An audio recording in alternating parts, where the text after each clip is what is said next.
Baik, assalamualaikum warahmatullahi wabarakatuh. Kali ini saya akan review bibit tamaki ya. Bibit tamaki ini berumur 3 minggu dari awal tanam. Jadi seperti di video-video sebelumnya bahwa umumnya saya menggunakan bibit yang dengan ketinggian 1 jengkal. Alasannya kenapa? Karena farm ini berada di daerah Kalimantan Timur, jadi untuk mendapatkan varian-varian bibit-bibit impor ini sebagian saya ambil dari Jawa ya.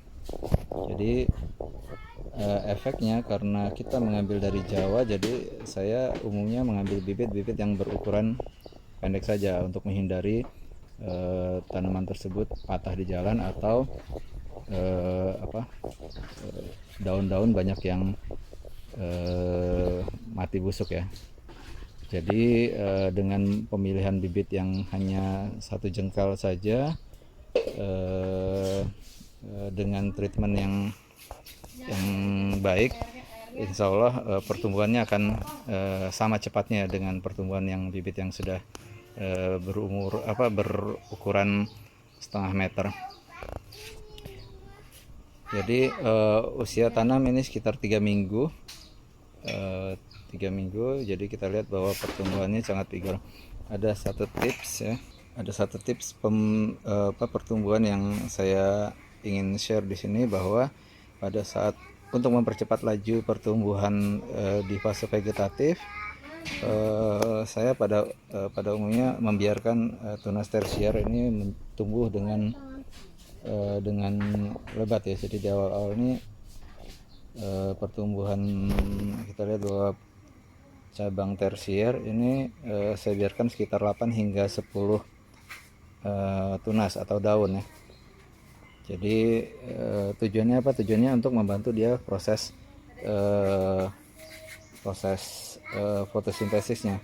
Jadi untuk memicu proses fotosintesanya, saya membiarkan dia tumbuh lebat di bawah tanpa saya potong di awal untuk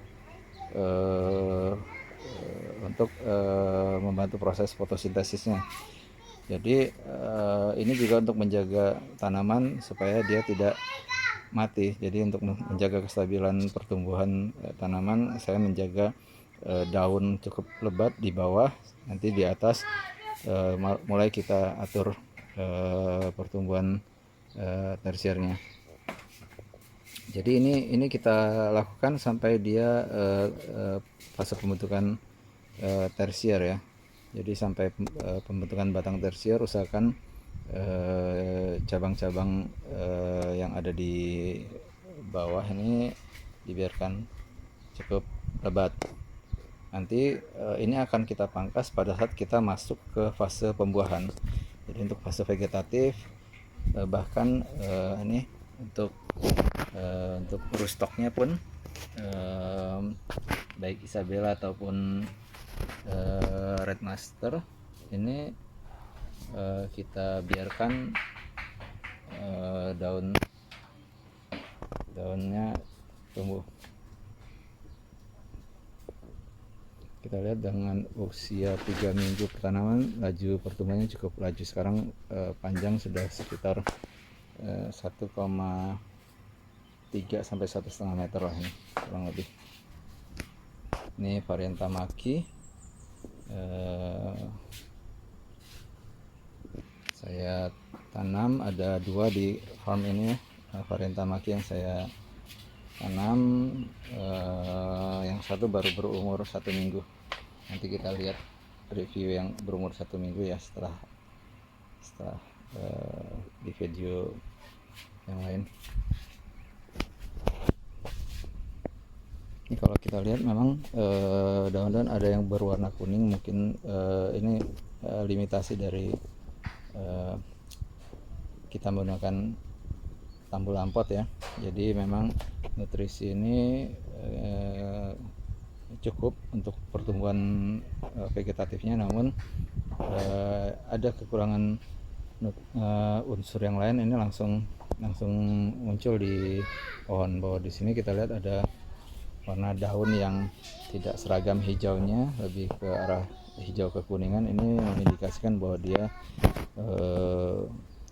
kurang unsur magnesium. Nanti kita akan coba tambahkan sedikit demi sedikit ya. Nanti penambahan unsur magnesium akan saya tambahkan setelah usia tanaman 1 bulan. Jadi di atas 1 bulan baru kita masukkanlah chemical untuk mensuplai ya. Jadi memang untuk bermain anggur di Tambu Lampot kita harus benar-benar precise di dalam menentukan kadar kimia atau pupuk kimia yang kita pergunakan, sehingga kita tidak membuat tanaman menjadi overdosis.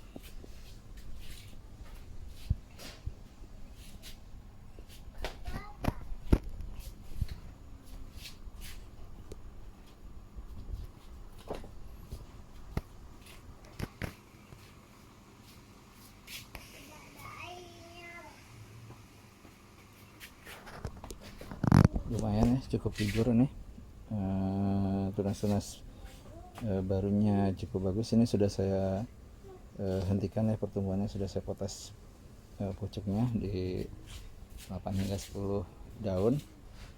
Ini juga sama, jadi tugas kita hanya jika ke kebun hanya melihat ya, jika dia muncul lagi tunas baru di sini ya kita potes lagi supaya dia tidak berlebihan.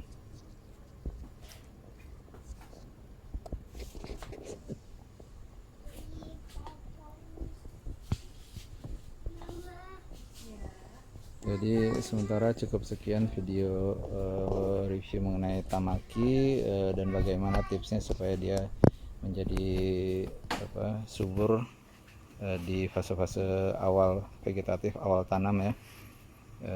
Semoga bermanfaat. Assalamualaikum warahmatullahi wabarakatuh.